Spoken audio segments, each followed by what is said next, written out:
दोस्तों, 10 नवंबर की शाम जो कुछ भी दिल्ली की उस भीड़-भाड़ वाली सड़क पर हुआ, उसने सिर्फ दिल्ली को नहीं पूरे हिंदुस्तान को एक ऐसे झकझोर देने वाले डर के सामने ला खड़ा किया है, जिसकी कोई कल्पना तक नहीं कर सकता है।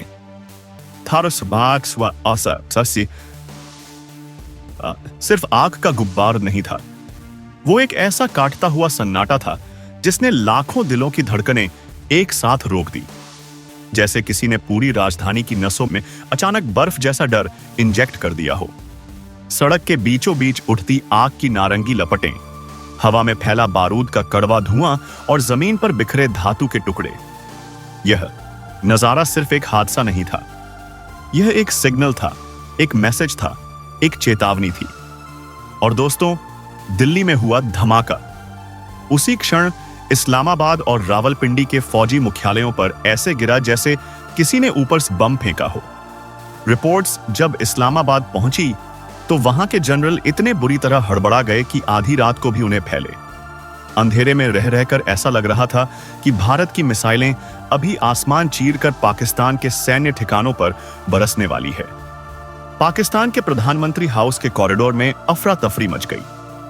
आईएसआई के अफसरों के चेहरों पर डर का वह भाव था जो किसी देश की हार की शुरुआती बताने के लिए काफी होता है, क्योंकि उन्हें पता था भारत को अब एक बहाना चाहिए था, एक ट्रिगर पॉइंट चाहिए था, एक कारण चाहिए था कि वह अपनी सोई हुई ज्वालामुखी जैसी शक्ति दुनिया के सामने खोल सके। और यह धमाका वही कारण बन चुका था। अब पाकिस्तान की सरकार को अच्छी तरह समझ आ चुका था कि भारत का धैर्य महीनों से एक पतली डोर पर लटक रहा था और आज वह डोर टूट चुकी है। पाकिस्तान की रातें सिर्फ अंधेरी नहीं है, वे डर, घबराहट और एक आने वाली अनिवार्य विनाश की छाया से भरी रातें जलाए हैं। लेकिन दोस्तों, असल कहानी यहां से शुरू होती है। भारत ने पिछले 6 महीनों में जो कुछ किया है, वह कोई सामान्य गतिविधि नहीं थी। यह वह तैयारी थी जो सिर्फ एक बात साबित करती है, भारत अब पुरानी जंग नहीं लड़ेगा। भारत अगले युग की, अगले लेवल की, भविष्य की जंग लड़ेगा। संघर्ष विराम के सिर्फ 15 दिन बाद भारतीय सेना ने जो चाल चली, उसने दुनिया की खुफिया एजेंसियों को भी चौंका दिया। जहां बाकी दुनिया की सेनाएं संघर्ष विराम के बाद राहत की सांस लेती, मीटिंग करती, योजनाएं बनाती, वहीं भारत ने संघर्ष विराम का मतलब सिर्फ एक समझा, यह युद्ध की अगली तैयारी का समय है। भारतीय सेनाएं मैदान छोड़कर मीटिंग रूम में नहीं गई, वे छावनियों से सीधे ट्रेनिंग ग्राउंड में उतरी। जवानों ने अपने हथियार साफ नहीं किए, उन्होंने उन्हें अपग्रेड किया। टैंकों ने आराम नहीं किया, वे पूरे ईंधन के साथ पहाड़ों तक चढ़ गए। फाइटर जेट्स ने रात की उड़ानें बंद नहीं की, उन्होंने रात को अपना नया युद्ध क्षेत्र मान लिया। भारत ने पिछले 6 महीनों में 20 नहीं बल्कि 20 से भी ज्यादा भारी भरकम सैन्य अभ्यास किए। यानी हर 10 दिन में एक युद्ध, हर 10 दिन में एक नई रणनीति, हर 10 दिन में एक नया युद्ध स्तर का सिमुलेशन। टाइगर क्लॉ अभ्यास, जहां भारतीय गरुड़ कमांडो और अमेरिकी स्पेशल फोर्सेस ने एक ऐसी समन्वय क्षमता दिखाई कि देखकर लगता था जैसे दोनों देश एक ही सेना हो। ऑपरेशन शक्ति, जहां फ्रांस और भारत ने हिंद महासागर की गहराइयों में पनडुब्बियों और विध्वंसक जहाजों की ऐसी संयुक्त कार्यवाही की कि चीन तक का रडार नेटवर्क कांप उठा। सिंगापुर और श्रीलंका के साथ हुए समुद्री अभ्यासों ने भारत के नौसैनिक प्रभुत्व को एक नया मुकाम दे दिया। भारत ने दुनिया को बता दिया कि हिंद महासागर अब सिर्फ भारत का पड़ोस नहीं, भारत का इलाका है। फिर आता है वह क्षण जिसने पाकिस्तान की कमर तोड़ दी। इस साल सितंबर में भारत ने ट्रेन से, हाँ दोस्तों, आपने सही सुना, चलती ट्रेन से अग्नि प्राइम बैलिस्टिक मिसाइल लॉन्च की। इसका मतलब यह हुआ कि भारत का पूरा रेलवे नेटवर्क, जो 60,000 किलोमीटर है, बाबर सिटी से भी ज्यादा लंबा है, एक चलता फिरता मिसाइल बेस बन चुका है। पाकिस्तान की आईएसआई और चीन की पीएलए खुफिया एजेंसियां इस रिपोर्ट को देखकर पानी पानी हो गई, क्योंकि यह तकनीक अमेरिका और रूस के बाद किसी तीसरे देश में नहीं थी और अब भारत के पास भी है। पाकिस्तान अब मिसाइलों को ट्रैक नहीं कर सकता, वे जान भी नहीं पाएंगे कि हमला कहां मौत से होगा, और जब तक पता चलेगा सब खत्म। इसी बीच भारत ने हाई पावर लेजर वेपन्स का परीक्षण कर दिया। इन हथियारों में इतनी शक्ति है कि ड्रोन का पूरा झुंड एक ही सेकंड में आसमान में काला धुआं ईंट बनकर गायब हो जाए। अंबाला में स्ट्राइक कोर ने रासायनिक, जैविक और इलेक्ट्रॉनिक युद्ध के लिए मंथन किया। दोस्तों, यह लहजा नया था। यह भारत का वह रूप था जो लंबे समय से शांत था, लेकिन आज असली शक्ति दिखाने को तैयार खड़ा है। और अब आते हैं उस पल पर जिसने इस डिप्लोमेटिक वॉर को एक नए मोड़ पर ला खड़ा किया। दिल्ली में हुआ वह धमाका जिसने सब कुछ बदल दिया। लेकिन इससे पहले तो चलिए इसे समझते हैं। लेकिन आगे बढ़ने से पहले इस वीडियोस को लाइक करके चैनल को सब्सक्राइब जरूर कर लीजिए, क्योंकि आपके लिए तो 1 सेकंड का काम है, लेकिन इससे हमारी काफी बड़ी मदद होती है। अब दोस्तों, वापस आते हैं असली सवाल पर। क्या यह धमाका ऑपरेशन सिंदूर 2 का आरंभ है? क्या भारत अब उस आर पार की लड़ाई के कगार पर खड़ा है जिसका नाम सुनकर पाकिस्तान कांपने लगता है? आईएसआई के मुख्यालयों में इस समय एक ऐसी घबराहट है जैसी किसी तूफान के आने से पहले हवा में महसूस होती है। उनकी आंतरिक रिपोर्टें साफ लिख रही हैं। भारत अब सिर्फ जवाब नहीं देगा, भारत पहल करेगा। आईएसआई को डर है कि ऑपरेशन सिंदूर 2 में सर्जिकल स्ट्राइक्स नहीं होंगी। इस बार यह ऑपरेशन एक विस्तृत, पूर्व निर्धारित और तेज हवाई हमले से शुरू हो सकता है। भारत की नई ब्रह्मोस एयर अग्नि प्राइम मिसाइलें पाकिस्तान के सामरिक ठिकानों को मिनटों में खत्म कर सकती है।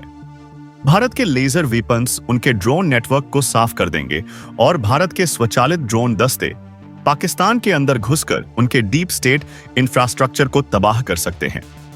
पाकिस्तान की सेना भी समझ रही है उनका पुराना air defence network HQ nine system और जंग खाए रडार भारत की नई क्षमताओं के सामने टिक नहीं सकते। उनकी हाइपरसोनिक मिसाइल की बात, उनकी फतेहार की बातें सब हवा में उड़ चुकी हैं। वे जानते हैं कि अगर भारत ने पारंपरिक हथियारों से भी हमला किया तो पाकिस्तान की हार तय है। और दोस्तों, यही दहशत पाकिस्तान को तोड़ रही है। दिल्ली का यह धमाका, यह डर, यह तनाव, सब कुछ ऑपरेशन सिंदूर 2 के काउंटडाउन का हिस्सा बन चुका है। अब सवाल सिर्फ एक है, भारत कब शुरू करेगा? यह डिप्लोमेटिक वॉर अभी खत्म नहीं हुई।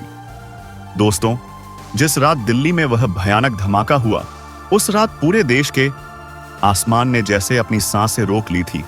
हवा में बारूद की गंध, सड़कों पर दहशत की सर्द लहरें और राजधानी के हर कोने में फैलती हुई असुरक्षा की अजीब सी नमी। यह सब किसी सामान्य घटना का हिस्सा नहीं था। यह वह रात थी जब हर भारतीय को महसूस हो रहा था कि कुछ बहुत बड़ा, बहुत डरावना और बहुत निर्णायक होने वाला है।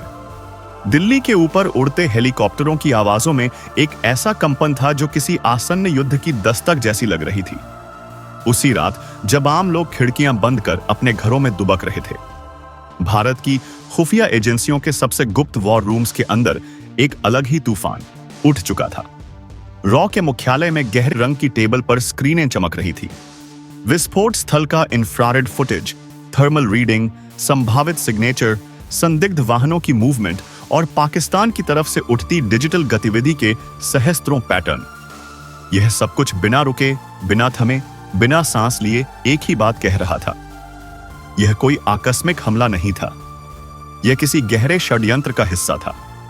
रॉ निदेशक की आवाज इतनी कठोर थी कि कमरे में बैठे अधिकारी सीधा हो गए। उन्होंने कहा, यह घटना किसी स्थानीय मॉड्यूल का काम नहीं। इस डिवाइस की संरचना, ट्रिगर सिग्नेचर और वायरिंग पैटर्न सीधे सीमा पार से जुड़े बड़े नेटवर्क की तरफ इशारा कर रहा है। उनकी उंगलियां स्क्रीन पर घूम रही थी और हर उंगली का मूवमेंट भारत की बोझिल शांति को और भारी बना रहा था। इसी बीच रक्षा मंत्रालय में स्थित वॉर रूम के अंदर एक और तनावपूर्ण माहौल पनप रहा था। भारतीय सेना के स्ट्राइक कमांडर ने भारत पाकिस्तान सीमा का विस्तृत नक्शा टेबल पर फैला दिया था। उनकी आंखें उस नक्शे पर इस तरह दौड़ रही थीं जैसे कोई शिकारी जंगल में अपने शिकार की तलाश करता है। उन्होंने अपनी लाल पेन से पाकिस्तान के 3 बड़े सैन्य ठिकानों पर गोले बनाए। इन गोलों में वह आग छुपी थी जो अगर भड़क जाती तो पाकिस्तान की धरती पर ऐसा तूफान आता जिसे सदियों तक याद रखा जाता। रात का समय बढ़ता गया और तनाव का स्तर आसमान छूने लगा। तभी प्रधानमंत्री के सरकारी निवास पर एक क्लोज्ड डोर इमरजेंसी मीटिंग शुरू हुई। कमरे में सिर्फ 5 लोग थे। प्रधानमंत्री, एनएसए, सेना प्रमुख, वायुसेना प्रमुख और आरआईडब्ल्यू निदेशक। कमरे का माहौल इतना घना था कि मानो दीवारें भी इस बातचीत को सुनकर सिहर रही हो। एनएसए ने रिपोर्ट की ओर इशारा करते हुए कहा, सर, यह कोई अलग थलग घटना नहीं है। हम एक बड़े पैमाने की प्रॉक्सी हाइब्रिड वॉर का सामना कर रहे हैं। पाकिस्तान इस हमले को कवर ऑपरेशन की तरह इस्तेमाल कर सकता है। सेना प्रमुख की आंखों में एक चमक थी। उस चमक में गुस्सा भी था, रणनीति भी थी और युद्ध का आह्वान भी। उन्होंने कहा, सर, सिंदूर 2 के फेज 1 के लिए हमारी सारी यूनिट्स स्टैंड बाय पर हैं। रफाल, सुखोई, मिराज सब हवा में उठने के लिए तैयार है। बस आपके आदेश की कमी है। प्रधानमंत्री चुप थे। उनकी चुप्पी ही बताती थी कि यह निर्णय सिर्फ सैन्य नहीं, इतिहास का निर्णय होने वाला है। लेकिन इस डिप्लोमेटिक वॉर का एक और भी भयावह पक्ष था। इस्लामाबाद के भीतर की घबराहट, धमाके की खबर मिलते ही आईएसआई मुख्यालय में जैसे भूकंप आ गया था। उनकी स्क्रीनें लगातार भारतीय एयरबेस की मूवमेंट दिखा रही थी। पाकिस्तान के जनरल एक दूसरे को घूरते हुए वही डरावना सवाल पूछ रहे थे, क्या भारत हमला कर देगा? रावलपिंडी में मोबाइल नेटवर्क अचानक स्लो पड़ गया।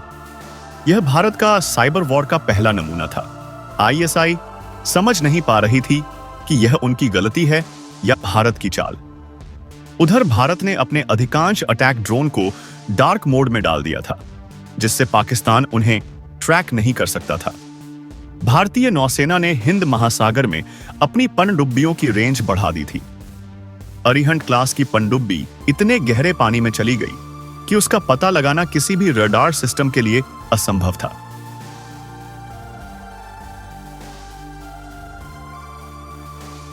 स्ट्राइक कोर ने अपने रेडॉन मूवमेंट प्लान को सक्रिय कर दिया था। सीमा के पास के गांवों को ब्लैकआउट मोड में डाल दिया गया। सड़कें खाली हो चली थी। राजमार्गों पर सिर्फ सैन्य ट्रक, आर्मर्ड वाहन और मोबाइल रडार सिस्टम दौड़ रहे थे। भारत का डिजिटल वॉरफेयर यूनिट सबसे सक्रिय मोड में था। 3500 किलोमीटर दूर से उन्होंने पाकिस्तान के कई कम्युनिकेशन सर्विस को इतना धीमा कर दिया कि आईएसआई का अपना नेटवर्क भी सही से काम नहीं कर रहा था। पाकिस्तान ने इसे तकनीकी खराबी समझकर इंजीनियर बुलाए। वे इंजीनियर अंधेरे में काम कर रहे थे, लेकिन असल वजह भारत के अदृश्य डिजिटल हमले थे। उधर भारत के उपग्रह भी आकाश में घूम रहे थे। भारत के हर उपग्रह की नजर पाकिस्तान की सीमाओं पर थी। जहां जहां पाक सेना मूव कर रही थी, रडार के हर स्पंदन को भारत पकड़ रहा था। रात के 3 बजे नई दिल्ली में एक अत्यंत गोपनीय बात हुई। रॉ प्रमुख के हाथ अचानक कांप उठे। उन्हें अभी-अभी एक एनक्रिप्टेड रिपोर्ट मिली थी। यह रिपोर्ट बताती थी कि पाकिस्तान की इंटरनेट ट्रैफिक गतिविधि में एक अजीब स्पाइक आया है। यह स्पाइक पाकिस्तान की किसी लोकेशन से नहीं बल्कि पूर्वी एशिया के एक गुप्त सर्वर से आया था। एनएसए ने तुरंत कहा, यह सिग्नल दर्शाता है कि पीछे कोई तीसरी शक्ति भी है। पाकिस्तान अकेला नहीं है। यह हमला एक संयुक्त ऑपरेशन हो सकता है। इसी पल कहानी बदल गई। भारत के निर्णय का वजन अचानक कई गुना भारी हो गया था, क्योंकि इस बार दुश्मन सिर्फ पाकिस्तान नहीं, कुछ और भी था। कुछ छिपा हुआ, कुछ अज्ञात। लेकिन भारत डरने वाला नहीं था। भारत का हर सैनिक उस रात अपने हथियार पर हाथ रखे आदेश का इंतजार कर रहा था। एयरफोर्स के पायलट कॉकपिट में बैठे थे, इंजन चालू, हथियार लॉक, लक्ष्य तैयार। भारत की नौसेना समुद्र की काली लहरों को चीरती हुई अपने मिशन की तरफ बढ़ रही थी। स्पेशल फोर्सेस टीम सीमाओं के पास जंगलों में छुपकर किसी गुप्त निर्देश का इंतजार कर रही थी। लेकिन भारत जल्दबाजी नहीं कर रहा था। यह आधुनिक भारत है, जहां गुस्सा रणनीति के साथ चलता है और हमला दिमाग के साथ। प्रधानमंत्री ने पूछा, क्या हम 100% सुनिश्चित हैं कि यह हमला पाकिस्तान का है? रॉ प्रमुख बोले, सर, पाकिस्तान शामिल है, लेकिन अकेला नहीं। एनएसए बोले, अगर अभी हमला कर दिया तो तीसरी शक्ति छिपी रह जाएगी। अगर हम उसे पकड़ना चाहते हैं तो हमें थोड़ा इंतजार करना होगा। प्रधानमंत्री की आंखों में उग्रता थी, लेकिन उनका निर्णय एक महान योद्धा का निर्णय था।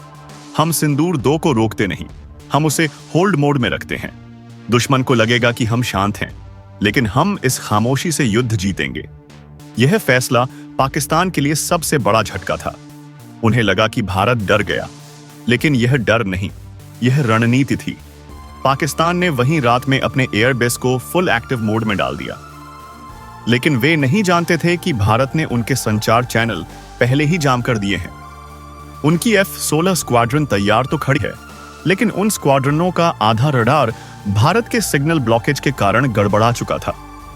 भारत इंतजार कर रहा था दुश्मन की अगली गलती का, अगले संकेत का, अगले डिजिटल निशान का, क्योंकि भारत जानता था अगर उसने आज रात हमला किया तो वह जितने दुश्मनों को देख रहा है उतने ही खत्म करेगा। लेकिन अगर उसने इंतजार किया तो वह उन दुश्मनों को भी खत्म करेगा जो दिखाई नहीं दे रहे।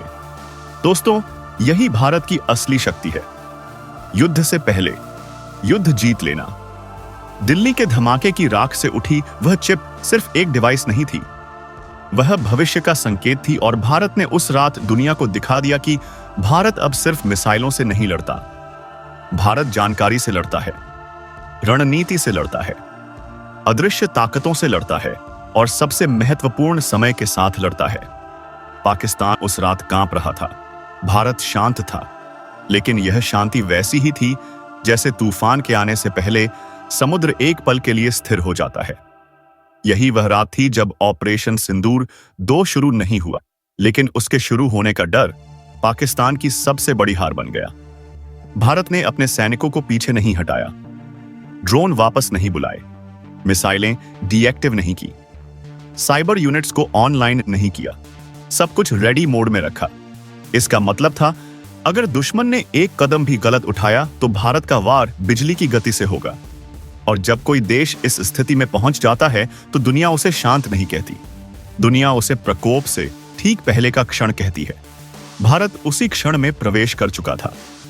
दोस्तों, दिल्ली धमाके की उस फॉरेंसिक रिपोर्ट के सामने आते ही जैसे पूरे देश के भीतर एक साथ लाखों दिलों की धड़कनें रुक गईं। जिस तरह से जांच टीम ने विस्फोट स्थल की राख से उठाई उस एक छोटी सी धातु की चिप को मेज पर रखा था, वह शायद दुनिया की सैकड़ों चिपों जैसी ही दिखती थी। लेकिन दोस्तों, उसके अंदर छुपा सच इतना भयानक, इतना डरावना और इतना चौंकाने वाला था कि उसे देखकर कमरे में बैठे हर अधिकारी की सांसें तेज हो गईं। यह कोई आम चिप नहीं थी, यह वही खास military grade micro ignition device थी जिसकी तकनीक सिर्फ एक देश के पास थी, और वह देश था पाकिस्तान का तथाकथित सबसे बड़ा दोस्त यानी चीन। इस खुलासे ने भारत की पूरी एजेंसियों को आग की तरह जला दिया। इसका मतलब यह था कि यह हमला सिर्फ पाकिस्तान का नहीं था, इसमें चीन की तकनीक, चीन का दिमाग, चीन की योजना और चीन की मंशा का भी एक स्पष्ट संकेत छुपा था।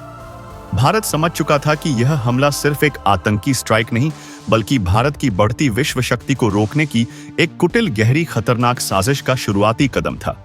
रॉ और एनएसए के बीच रात भर कई दौर की आपात बैठकें चली।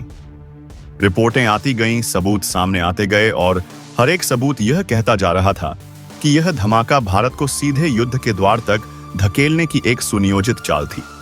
लेकिन दोस्तों, भारत अब 1999 का भारत नहीं था, यह 2025 का भारत था।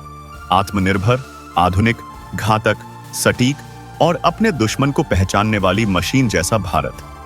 रात के 2 बजे प्रधानमंत्री के कमरे में वह क्षण आया जब कागजों के ढेर के बीच रखी तस्वीरों और उपग्रह चित्रों को देखते हुए पीएम ने उस चिप को उठाया। उन्होंने उसे रोशनी की तरफ उठाया, देखा और फिर एक ऐसी स्थिर आवाज में बोले जिसने वहां मौजूद हर अधिकारी की रूह तक को ठंडा और गर्म दोनों कर दिया। यह सिर्फ हमला नहीं है, यह हमारे खिलाफ युद्ध का ऐलान है। अब जवाब भी उसी भाषा में दिया जाएगा। इस एक वाक्य ने एक समानांतर तूफान छेड़ दिया, एक तूफान जो दिल्ली से उठता हुआ कश्मीर की घाटियों, पंजाब के मैदानों, राजस्थान की रेत, बंगाल की सीमाओं, अंडमान की पनडुब्बियों और हिंद महासागर की लहरों तक फैलने लगा। दोस्तों, जैसे जैसे रात बीतती गई, भारत की सैन्य मशीनरी एक विशाल जागृत दैत्य की तरह उठने लगी। एयरबेसों पर सरगर्मी बढ़ गई, मिसाइल हैंगरों के दरवाजे खुले, और डिजिटल वॉर रूम्स की स्क्रीनें ऐसी चमकने लगी जैसे कोई विशाल ब्रह्मांडीय युद्ध शुरू होने वाला हो। इसी बीच पाकिस्तान के भीतर माहौल ओखी बिहार पूरी तरह बदल चुका था। इस्लामाबाद में फौजी अधिकारी एक कमरे से दूसरे कमरे तक ऐसी बेचैनी में दौड़ रहे थे जैसे किसी ने उनके पैरों के नीचे वाली जमीन खिसका दी हो। आईएसआई के प्रमुख के हाथ से चाय का कप गिर गया। फर्श पर टूटी हुई चीनी मिट्टी के साथ उनकी आवाज भी कांपने लगी। भारत की चुप्पी सबसे खतरनाक है। जिस भारत को हम जानते थे वह पहले प्रतिक्रिया देता था, लेकिन आज वह चुप है। इसका मतलब है कि वह कुछ बहुत बड़ा करने वाले हैं। उधर सेना मुख्यालय ने आपातकालीन आदेश जारी कर दिया। पाकिस्तान के हर एयरबेस पर F-16 को हवा में तैयार रहने के लिए कहा गया। कराची के बंदरगाह पर जहाजों को रोक दिया गया। क्वेटा, मीरपुर, पेशावर और चमान में सैनिकों की तैनाती बढ़ा दी गई। पाकिस्तान के टीवी चैनल डर पैदा करने वाली ब्रेकिंग न्यूज चला रहे थे। India planning massive attack, Indian air force on high alert, Rafale ready for strike, nuclear command meeting underway. लेकिन यह सब पाकिस्तान की घबराहट ही नहीं, उनकी कमजोरी का संकेत भी था। वे अब भी नहीं जानते थे कि भारत की असली तैयारी उनके पुराने जजर सीमित युद्धक ढांचे से 10 गुना आगे पहुंच चुकी है। भारत का सिंदूर 2 ऑपरेशन सिर्फ टैंकों या विमानों की लड़ाई नहीं था। यह एक ऐसी मूक, गुप्त, अदृश्य और बिजली जैसी तेज जंग थी जहां दुश्मन को पता भी नहीं चलता कि हमला कब हुआ और कैसे हुआ।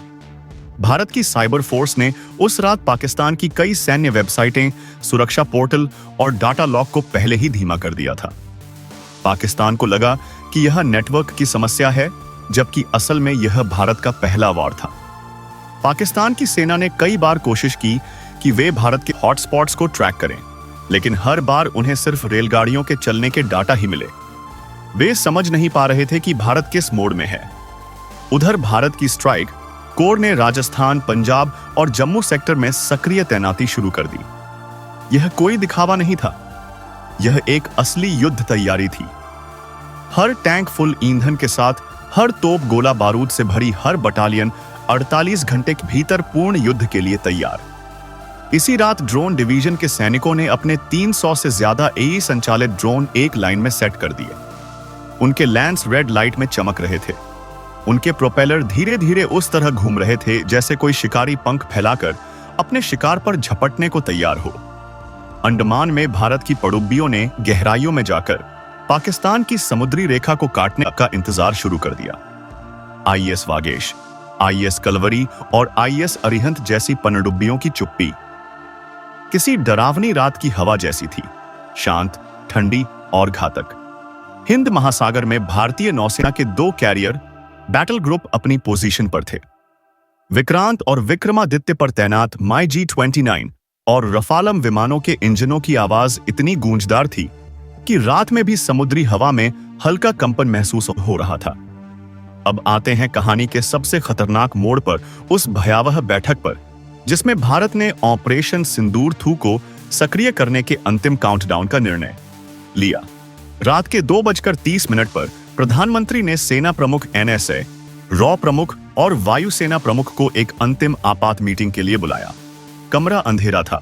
टेबल पर सिर्फ एक LED स्क्रीन पर पाकिस्तान का पूरा सैन्य नक्शा चमक रहा था।